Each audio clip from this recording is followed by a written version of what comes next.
Hello दोस्तों, कैसे हैं आप सभी। आई होप आप सभी की प्रिपरेशन काफ़ी अच्छी चल रही होगी। ये वीडियो बहुत ही इंपॉर्टेंट वीडियो होने वाली है। मैं ऐसा कह सकता हूँ कि ये video one of the best video है जो मैंने अभी तक अपने यूट्यूब चैनल पे बनाई है।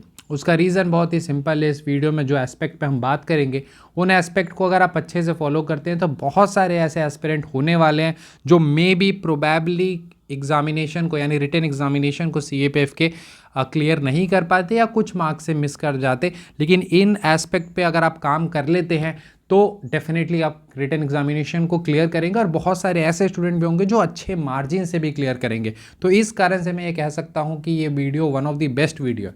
और वैसे भी अब इसकी क्रेडिबिलिटी कैसे, तो अगर आप देखेंगे कि 2020 से मैं प्रिपरेशन लाइक CAPF की थोड़ी बहुत स्टार्ट करती थी, 2021 से मैंने सीरियस प्रिपरेशन की है और अभी ये 2025 हो चुका है, जिसके बीच में मैंने 3 बार क्लियर किया है CAPF फेस एग्जामिनेशन को, 21, 22, 23।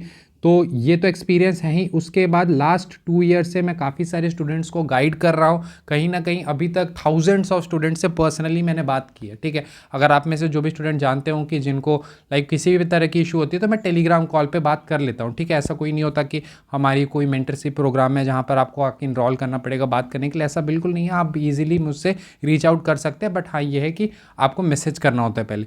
तो वैसे मैंने अभी थाउजेंड्स ऑफ स्टूडेंट से बात कर रखी है, तो उस बेसिस पे भी बहुत सारी चीज़ें जो है CAPF फेस एग्जामिनेशन को पर्टिकुलरली मैं कहूँगा कि थोड़ा एक्सपीरियंस है। वैसे तो मैंने CDS भी क्लियर किया है, FCAT भी क्लियर किया है और भी कुछ एग्जाम्स है जो क्लियर किया, बट CAPF AC एक ऐसी एग्जामिनेशन है जहाँ मैं मुझे ऐसा लगता है कि थोड़ा सा कहीं ना कहीं चीज़ें मुझे आइडिया लग गई है एटलीस्ट, ठीक है। तो ये चीज़ है, तो इस बेसिस पे मैं कुछ चीज़ें आपको बताऊंगा और मैं थोड़ा सा ना इसे डाटा की मदद से या कुछ थोड़ा साइंटिफिक करके बताऊंगा।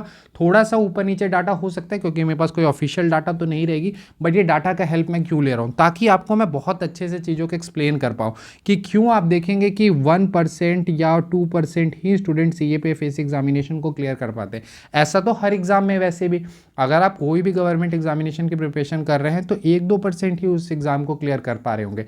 लेकिन मैं पर्टिकुलरली CAPF की बात करूंगा कि क्यों ऐसा होता है, और सबसे इंपॉर्टेंट है कि सीरियस एस्पिरेंट जो काफ़ी एफर्ट्स लगा रहे हैं वो क्यों नहीं कर पा रहे, तो उन पे मैं बात करूंगा। तो काफ़ी इंपॉर्टेंट ये वीडियो होने वाली है, ठीक है। और बाकी आप हमारा टेलीग्राम चैनल जरूर ज्वाइन कर लें, AS डिफेंस, ठीक है।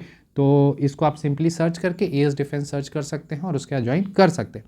अब थोड़ा सा हम देखते हैं। देखिए एक प्रोबेबल, अगर हम देखें कि लास्ट एक डाटा रिलीज़ हुई थी 2018 की, जिसमें अराउंड था कि 95 या 1 लाख के आसपास स्टूडेंट्स ने CAPF फेस एग्जामिनेशन का अप्लाई किया था। धीरे धीरे आप देखेंगे पिछले 7 ईयर्स में काफ़ी ज़्यादा जो है वो आपका इंक्रीज़ हुआ है अवेयरनेस एग्जामिनेशन को लेकर। तो अगर हम एक प्रोबेबल डाटा लेते हैं कि अप्रॉक्सीमेटली 2 to 3 lakhs के आसपास जो है वो स्टूडेंट्स ने इस साल का एग्जामिनेशन के लिए अप्लाई किया होगा या करेंगे, ठीक है।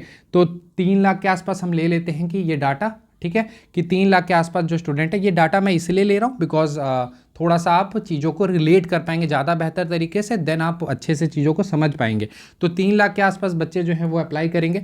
आपको ही पता है कि 50 to 60% स्टूडेंट अपीयर ही नहीं होते एग्जामिनेशन में, ठीक है। सिंप्लीफाई करने के लिए हम 50% ले लेते हैं, यानी 1.5 लाख स्टूडेंट्स जो हैं वो ऑन एंड अराउंड आपके अपीयर होने वाले होंगे एग्जामिनेशन में, यानी 3 अगस्त को, ठीक है, 3 अगस्त को। और आप चीज़ ये भी देख सकते हैं कि इसमें मैं कुछ ऐसी बातें भी बताऊंगा, आप ये चीज़ को भी देख सकते हैं कि 3 अगस्त को आपका एग्जाम है, ठीक है। आपके अराउंड 50 डेज़ के आसपास रिजल्ट आ जाती है। एक बार 40 डेज़ में आ रखी है, लेकिन ऐसे 50 डेज़ या 2 मंथ्स में आपका रिजल्ट आ जाता है। तो सितंबर एंड या आप अक्टूबर के फर्स्ट वीक में रिजल्ट देख सकते हैं। तो बहुत सारी चीज़ें जो मैं बताऊँगा वो एक्चुअली होने वाली हैं, ठीक है। बट मैं चाहता हूं कि जो इन वीडियो को देख रहे हैं जो भी स्टूडेंट, वो उस कैटेगरी में लाई ना करें, यानी कि जो लोग रिटन एग्जामिनेशन को क्लियर नहीं कर रहे होंगे उस कैटेगरी में ना होकर जिन्होंने क्लियर किया होगा उस कैटेगरी में आप रहें, क्योंकि ऐसा तो ये होने ही वाला है। अब ऐसा थोड़ी है कि मैं इस वीडियो में बता दूंगा तो बहुत सारे लोग क्लियर कर लेंगे, नहीं, क्योंकि जिस प्रकार से वैकेंसी होती है, जिस प्रकार से आपका जो आपके नंबर ऑफ टाइम्स जितना क्लियर करते हैं 15 टाइम्स या 16 टाइम, उतना ही क्लियर करेंगे, बट आप उसमें इन हो सकते हैं। तो इस कारण से ये वीडियो आप लोग के लिए इंपॉर्टेंट रहने वाली है, ठीक है। तो 1.5 लाख के आसपास जो है स्टूडेंट्स आपके अपीयर होते हैं, ठीक है। अब इसमें से आपको भी पता है कि 80% ऑफ द एस्पिरेंट ऐसे होते हैं जो एग्जामिनेशन को लेकर सीरियस नहीं होते हैं। अब सीरियस नहीं होते हैं इसका मतलब ये नहीं कह रहा हूँ, यानी नॉट सीरियस का मतलब ये नहीं कह रहा हूँ कि वो सीरियस, सारे ही स्टूडेंट सीरियस नहीं होते। सीरियस ना होने का मतलब है कि CAPFAC एग्जामिनेशन को लेकर सीरियस नहीं होते। बहुत सारे ऐसे एस्पिरेंट होंगे जो SSC की प्रिपरेशन करते होंगे, वो SSC में बहुत अच्छा कर रहे होंगे, वो वहाँ बहुत ज़्यादा सीरियस होंगे, CAPF को लेकर उतने सीरियस नहीं होंगे। या बहुत सारे लोग होंगे जो CDS का कर रहे होंगे बट CAPF की पर्टिकुलरली कोई तैयारी नहीं की होगी, तो वैसे एस्पिरेंट हो सकते हैं। और कुछ सिविल्स वाले भी, अब जैसा ऐसा है कि सिविल्स वाले आपने भी देखा होगा कि बहुत सारे लोग होते हैं सिविल्स वाले जो क्लियर करते हैं, बट ऐसा ज़रूरी नहीं।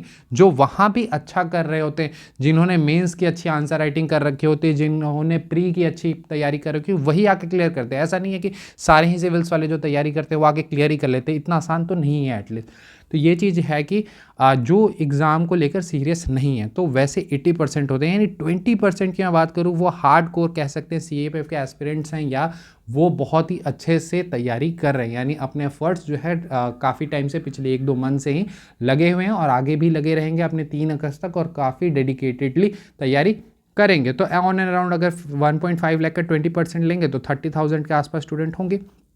लेकिन इनमें से अनफॉर्चुनेटली आप कह सकते हैं कि कितने बच्चे जो आपका रिटन एग्जामिनेशन क्लियर करेंगे, 6,000 के आसपास क्लियर करेंगे, क्योंकि आपके 400 के आसपास अगर हम वैकेंसी को ले लेते हैं तो 15 टाइम्स के आसपास हम ले रहे हैं। अप्रॉक्सीमेट 5,500 से ज़्यादा स्टूडेंट के आसपास जो है वो क्लियर करेंगे। इसमें भी थोड़ी वैकेंसी बढ़ने वाली है, वो सारी चीज़ों को भी साइड कर देते हैं, तो 6,000 के आसपास बच्चे क्लियर करने वाले। यानी 24,000 स्टूडेंट्स का क्या, क्यों ये 24,000 बच्चे जो हैं वो क्लियर नहीं कर पा रहे? उन्होंने भी एफर्ट्स लगाया, वो लगातार 8 to 10 आवर्स एफर्ट्स लगा रहे हैं, अच्छे से CAPF की प्रिपरेशन कर रहे हैं। ये मैं हार्ड कोर की बात करूँ तो ये 24,000 क्यों नहीं कर पा रहे? ये 6,000 की जो लिस्ट है इसमें ये स्टूडेंट्स क्यों नहीं आ पा रहे? तो मैं ये चाहता हूँ कि इस वीडियो को देखने के बाद आप ये 24,000 को छोड़कर आप 6,000 में आ जाए। तो इसको अगर मैं 2 पार्ट में डिवाइड कर दूँ, ठीक है, 2 पार्ट में डिवाइड कर दूँ, यानी 12,000 और 12,000, यानी 2 कैटेगरी के स्टूडेंट्स को बांट दूं कि 12,000 और 12,000। तो एक तो ऐसा एस्पिरेंट है 12,000 कैटेगरी में जिनके पेपर 1 ही कट ऑफ क्लियर नहीं हो रहा, एक तो ये हो गए। दूसरे ऐसे होंगे स्टूडेंट्स जिनका पेपर 1 तो क्लियर हुआ बट पेपर 2 ही नहीं हो पाया या लिख नहीं पाए, क्योंकि पेपर 2 बहुत बड़ा हर्डल है।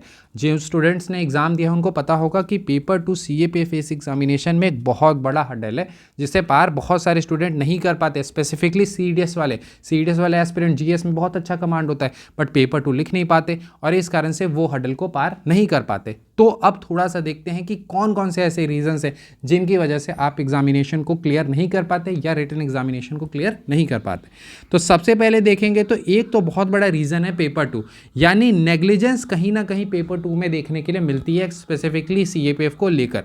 जैसे अगर आप देखेंगे आपके जो फाइनल सिलेक्शन है उसमें 250 मार्क्स का पेपर 1 है और 200 मार्क्स का आपका पेपर 2। अभी इंटरव्यू को साइड कर देते हैं, तो अगर आप देखेंगे कि ये ऑन एंड अराउंड का 450 मार्क्स होता है, तो अप्रॉक्सीमेट अगर हम परसेंटेज निकालते हैं तो 55% के आसपास ये हो जाता है, ये 45% होता है। यानी अगर एक लॉजिक के बेसिस पर देखें तो जितना टाइम हम अपना डेडिकेट कर रहे हैं, सपोज 10 आवर्स पढ़ रहे हैं, तो 5.5 आवर्स हमें पेपर 1 के लिए पढ़ना चाहिए और 4.5 आवर्स हमें पेपर 2 के लिए पढ़ना चाहिए, लॉजिकली अगर देखा जाए। बट अगर आप देखेंगे कि पेपर 2 में बहुत ज़्यादा नेग्लिजेंस है।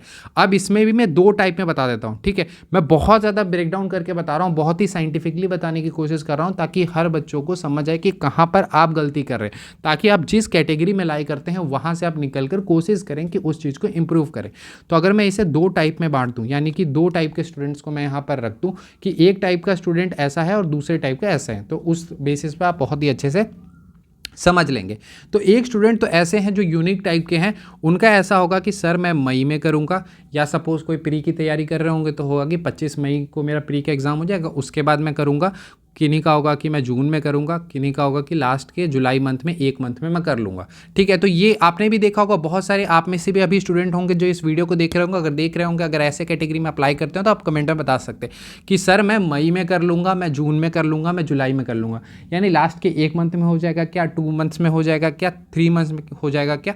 तो एक तो ये कैटेगरी का। अब इनका मैं बता देता हूँ कि ये जो सबसे बड़ा हर्डल यहाँ पर आपके लिए ये होने वाला है कि पेपर 2 एक राइटिंग है, और राइटिंग के पेपर में क्या होता है कि राइटिंग एक स्किल होती है जो कि हो सकता है कि आपने पहले लिख रखा हो, स्कूल में लिख रखा हो, थोड़ी डेवलप होगी तो आप कर लेंगे। या सपोज जो भी सिविल्स वाले होते हैं जिन्होंने पहले मेंस आंसर राइटिंग कर रखी होती है तो उनके लिए कंपैरेटिवली आसान होता है, क्योंकि कहीं ना कहीं उन्होंने ब्रेनस्टॉर्मिंग कर रखी है, कहीं ना कहीं उनके पास नॉलेज भी है, बस उसको थोड़ा सा फॉर्मेटिंग ये सारी चेंज करके लिखना होता है। लेकिन जो स्टूडेंट ऐसे हैं जिन्होंने आज तक लिखा ही नहीं, अगर आप वो स्टूडेंट हैं जिन्होंने आज तक नहीं लिखा या स्कूल में लिखा था बहुत अच्छे से नहीं लिखना आता, आप सोच भी नहीं सकते, अगर मैं बोलूँ कि पोल्यूशन पे कैसे लिख लो तो आप वो भी नहीं लिख सकते, तो फिर आपके लिए बहुत बड़ा दिक्कत आने वाला है और आप फिर उसी कैटेगरी में लाई करेंगे कि आपका पेपर 1 क्लियर होगा बट पेपर 2 आपका रह जाएगा। तो एक तो कैटेगरी के स्टूडेंट ये हो गए, ठीक है, जिनका ऐसा रहता है कि लास्ट में मैं कर लूँगा, तो वहाँ कहीं ना कहीं आपको दिक्कत आ सकती है। तो इसीलिए अगर आप इस कैटेगरी में लाई करते हैं तो आपको अभी से फोकस करने की ज़रूरत है, ठीक है। दूसरे टाइप ऑफ स्टूडेंट ऐसे होंगे जिनका ऐसा होगा कि उन्होंने मतलब इसमें भी दो तरीके से हो जाते हैं। कुछ लोग तो ऐसे होते हैं कि जैसे मंडे टू फ्राइडे सोच लेते हैं कि मैं पेपर 1 कर लूँगा, सैटरडे संडे पेपर 2 करूँगा, तो ये सैटरडे संडे कभी नहीं आता। सैटरडे संडे आएगा, फिर आप थोड़ा बहुत इधर उधर घूमने निकल जाएंगे ये वो, और उस कारण से वो नहीं हो पाता। या फिर सपोज आपने ऐसे डेडिकेट कर रखा हो कि 6 आवर्स और फिर मैं 2 घंटे पढ़ लूँगा। 2 घंटे में दिक्कत नहीं है, लेकिन क्या आप 2 घंटे दे रहे हैं, ये इंपॉर्टेंट है। मैं ये कहना चाह रहा हूँ, ज़रूरी ये तो मैंने सिर्फ एक डाटा दिया है कि 4 पॉइंट, ऑब्वियस सी बात है पेपर 1 का सिलेबस इतना बड़ा है कि हमें थोड़ा सा तो स्पेशल फोकस पेपर 1 पे करना ही पड़ता है। मैंने भी जब अपनी प्रिपरेशन की थी तो पेपर 1 पे ही ज़्यादा टाइम जाता था। बट जो आप 2 घंटे डेडिकेट कर रहे हैं, क्या ये 2 घंटे आप पेपर 2 के लिए दे रहे हैं, क्या वो डेली दे रहे हैं? तो अगर नहीं दे रहे हैं तो आपको फोकस करने की ज़रूरत है कि अगर आपने डेली के 2 घंटे 2.5 घंटे अगर डेडिकेट किए हैं कि पेपर 2 के लिए, तो उसमें नेग्लिजेंस ना दिखाएं कि ठीक है आज नहीं लिखा कोई नहीं कल लिख लेंगे, आज ब्रेनस्टॉर्मिंग नहीं की कोई नहीं कल कर लेंगे। तो वो चीज़ अगर आप कर रहे हैं तो फिर आप भी उसी कैटेगरी में आने वाले हैं कि पेपर 1 का कट ऑफ तो क्लियर होगा, पेपर 2 क्लियर नहीं होगा। यानी ओवरऑल मोरल यही है कि पेपर 2 को नेग्लेक्ट नहीं करना है, पेपर 2 पे एक स्पेशल फोकस करना है। पेपर 2 का प्रॉपर आपको प्लान बनाना पड़ेगा, जैसे पेपर 1 का प्लान बनाते हैं, पूरा शेड्यूल बनाते हैं कि सर ये सोर्स करूंगा, ये यहाँ से करूंगा, यहाँ से करूंगा, यहाँ टेस्ट दूंगा, इस प्रकार से दूंगा, उस प्रकार से पेपर 2 की भी एक प्रॉपर प्लान होनी चाहिए। ये नहीं कि लास्ट के 1 मंथ में कर लेंगे 2 मंथ में, नहीं, ये चीज़ नहीं होनी चाहिए। अगर ये करेंगे तो आप इस एक कैटेगरी में लाइक करेंगे, ठीक है। ये सच्चाई है, ये बहुत सारे स्टूडेंट को आप जानते होंगे, बहुत सारे आपने मार्कशीट ये सब भी टेलीग्राम पे देखे होंगे कि आ रहे हैं मार्क्स 150 160 और पेपर 1 में 60 30 40 ऐसे मार्क्स आपको दिखेंगे। तो ये चीज़ रहती है। तो मैंने समझा दिया कि पेपर 2 वाला जो सबसे बड़ा हर्डल है वो चीज़ आप समझ गए होंगे। अब आते हैं पेपर 1 पे। बहुत सारे स्टूडेंट तो ऐसे ही होंगे ना जिनका पेपर 1 ही क्लियर नहीं होगा। कुछ तो ऐसे होंगे जो इनके सपोज 60 70 80s 90s ऐसे में मार्क्स आ रहे होंगे, और कुछ लोग क्लोज वाले होंगे। सपोज 135 कट हो गई तो उनकी आई 130 132 127 ऐसे, ठीक है। तो 127 ऐसे आ रहे हैं, यानी क्लोज मार्किंग से आप एग्जामिनेशन को क्लियर नहीं कर रहे हैं और एक थोड़ा सा आप ज़्यादा दूर हैं। तो इसमें भी बता देता हूँ, इसमें भी 1-2 कैटेगरी के हो जाएंगे। पहला तो देखिए एक इंपॉर्टेंट एस्पेक्ट ये है कि आजकल बहुत सारे स्टूडेंट ऐसे हैं, आपने देखा होगा कि थोड़ा सा वेटेज जो है वो नॉन ऑर्थोडॉक्स सब्जेक्ट जो हम यूजुअली नहीं पढ़ते उनका वेटेज बढ़ रहा है, इकोनॉमिक्स का बढ़ रहा है, हिस्ट्री भी हम यूजुअली उतना फोकस नहीं करते तो वहाँ पर भी वेटेज बढ़ रहा है। तो कहीं ना कहीं हम उसे नेग्लेक्ट करते हैं, ठीक है। करंट अफेयर भी ऐसा होता है कि हम करंट अफेयर लास्ट में कर लेंगे। तो अब करंट अफेयर तो मोस्ट स्कोरिंग है। आप देखें करंट अफेयर एक ऐसा है कि सपोज 18 क्वेश्चंस आए हैं एग्जाम में, आपने 15 अटेम्प्ट किए हैं, अगर 15 आते हैं तो सपोज कोई एक गलत हो गया तो हो गया, नहीं तो 14 के 14 सही होंगे। उसमें कोई कंफ्यूजन ये सब नहीं है। ये एक्सरसाइज इन 2 कंट्री के साथ हुई है, बस हुई है, इनको ये अवार्ड मिली है तो मिली है। तो ये चीज़ है, तो इसमें कन्फ्यूजन का भी कोई स्कोप नहीं होता। पॉलिटी जैसा नहीं है ना कि एक स्टेटमेंट कन्फ्यूजिंग होगा तो आप कन्फ्यूज़ हो रहे हैं या कन्फ्यूज़ होकर कुछ और पढ़ लिया, इस टाइप से बिल्कुल नहीं होता। तो करंट अफेयर ये सब तो जो नेग्लेक्टेड एरिया होते हैं वहाँ पर फोकस करने की ज़रूरत है। बहुत सारे ऐसे स्टूडेंट हैं जो उस पर फोकस नहीं करते। लेकिन एक इंपॉर्टेंट एस्पेक्ट ये भी है कि बहुत लोग ऐसे भी होते हैं कि इस चक्कर में काफ़ी डाइवर्सिफाई हो जाते हैं, यानी करंट अफेयर बहुत कर रहे हैं, इकोनॉमिक्स पे कर रहे हैं, हिस्ट्री पे बहुत ज़्यादा PhD कर रहे हैं। नहीं, हमेशा याद रखना है CAPF एग्जामिनेशन में 2-3 सब्जेक्ट की रोल प्ले करते हैं। सबसे इंपॉर्टेंट है साइंस। साइंस पे जिन्होंने कमांड अच्छी कर ली, साइंस एक ऐसा सब्जेक्ट है धोखा एग्जाम में आपको नहीं देता। ज्योग्राफी एक ऐसा सब्जेक्ट है अगर अच्छी कमांड कर ली तो आपको धोखा नहीं देगा, यानी नंबर ऑफ क्वेश्चंस के मामले में भी। पॉलिटी एक ऐसा है जहां पर अभी अगर आप देखेंगे कुछ टाइम से पॉलिटी में क्वेश्चंस कम आ रहे हैं, बट पॉलिटी भी एक ऐसा सब्जेक्ट है जिसको आप अच्छे से करते हैं तो दिक्कत नहीं आएगी, यानी कि क्वेश्चन सॉल्व करने में दिक्कत नहीं आएगी। तो साइंस, ज्योग्राफी, पॉलिटी, इन पे एक अच्छा स्ट्रॉन्ग होल्ड बनाना होगा। तो ये चीज़ हो गई। तो ये तो एस्पेक्ट हो गया बिगनर्स पॉइंट ऑफ व्यू से, जिनके 60 70 80s 90s में मार्क्स आ रहे थे उनके लिए। लेकिन कुछ स्टूडेंट तो ऐसे होते हैं जो लाइक क्लोज मार्जिन से फेल होते हैं। उनको मैं बता दूं कि कोई भी आप एग्ज़ाम दे दें, खासकर यूपीएससी का, आप सपोज उस एग्जामिनेशन में जितने क्वेश्चंस आएंगे 50% के आसपास क्वेश्चन से फेमिलियर होंगे या उसको पढ़ रखा होगा। अब इनको अटेम्प्ट करेंगे तो ऐसा तो है नहीं कि सारे के सारे ही आपके करेक्ट हो जाएंगे, तो कुछ गलत होते हैं। तो सपोज 40% आप नेट पे आ जाते हैं, क्या 40% पे आपका रिजल्ट आएगा? आंसर इज नो, 40% पे आपका रिजल्ट नहीं आएगा। तो अब आगे के क्वेश्चंस का क्या? तो आगे के क्वेश्चन सर एमसीक्यू एप्टीट्यूड से सॉल्व होते हैं, यानी कि कुछ क्वेश्चन एलिमिनेशन से होगा, कुछ लॉजिक से होगा, कुछ इंट्यूशन से होगा, तो इस प्रकार से सॉल्व होगा। तो इस कारण से आपको करना क्या होगा, इसके लिए बहुत सारे एमसीक्यू सॉल्व करने होंगे। ठीक है, जितने आप एमसीक्यू सॉल्व कर सकते हैं उतना आपके लिए बेहतरीन है। अगर कहीं पे आपको चैप्टर वाइज क्वेश्चंस मिल जाएं तो वो और बेहतर है। इसमें सिर्फ पीवाईक्यूज नहीं, पीवाईक्यूज के अलावा भी मैंने एक वीडियो में ऐसा बता रखी है जो हमारी बिग डैडी वाली थी, कि आपको ये भी चीज़ देखनी होगी कि री revision is very very important. ठीक है, री रिवीजन भी काफ़ी इंपॉर्टेंट होता है, बिकॉज आप बहुत बार ऐसा होता है कि मोनोटोनसली आप चीज़ों को पढ़ रहे होते हैं, बट वो जो एरियाज़ हैं आपके वीक एरियाज वो फिक्स नहीं हो रहे होते हैं। तो इस कारण से भी अब सपोज आप 10 बार एक चैप्टर को पढ़ ले, लेकिन जो उसमें से वीक एरियाज है उन्हें फिक्स नहीं कर रहे और क्वेश्चन तो वहीं से आ रहा है, तो वो तो सॉल्व नहीं होगा ना। तो इस कारण से वो भी एक रीज़न होता है कि आप क्लोज एरिया में इतनी बार पढ़ने के बावजूद, आप पॉलिटी बहुत बार पढ़ चुके होते हैं, साइंस बहुत बार पढ़ चुके होते हैं, बट स्टिल आप क्लोज मार्जिन से फेल करते हैं। क्यों? क्योंकि आप कहीं ना कहीं नॉलेज तो है आपके पास, आप इतने टाइम से प्रिपरेशन कर रहे हैं, तो लेकिन जो वीक एरिया जहाँ से क्वेश्चन आ रहे हैं या जहाँ से थोड़े से कन्फ्यूजिंग स्टेटमेंट्स बनाए जा रहे हैं, वहाँ पर आप, क्योंकि कॉन्सेप्चुअल क्लैरिटी उतनी नहीं है, वहाँ पर जितनी काम करने की ज़रूरत थी वहाँ पर आपने उतनी काम नहीं की, तो वो वहाँ से ब्रेक हो जाता है। ठीक है, तो वो चीज़ आपको समझनी होगी।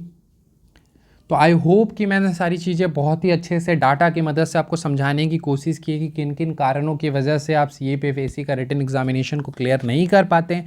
तो क्लैरिटी आपको मिल गई होगी। आप जिस भी कैटेगरी में लाई करते हैं, आपको बहुत अच्छे से इस चीज़ों को फोकस करने की ज़रूरत है। ठीक है, तो I hope this session was helpful for you. अगर ये सेशंस अच्छे लगे हों आपको तो कमेंट सेक्शन में आप अपनी फीडबैक ज़रूर दें। ठीक है, thank you and have a nice day.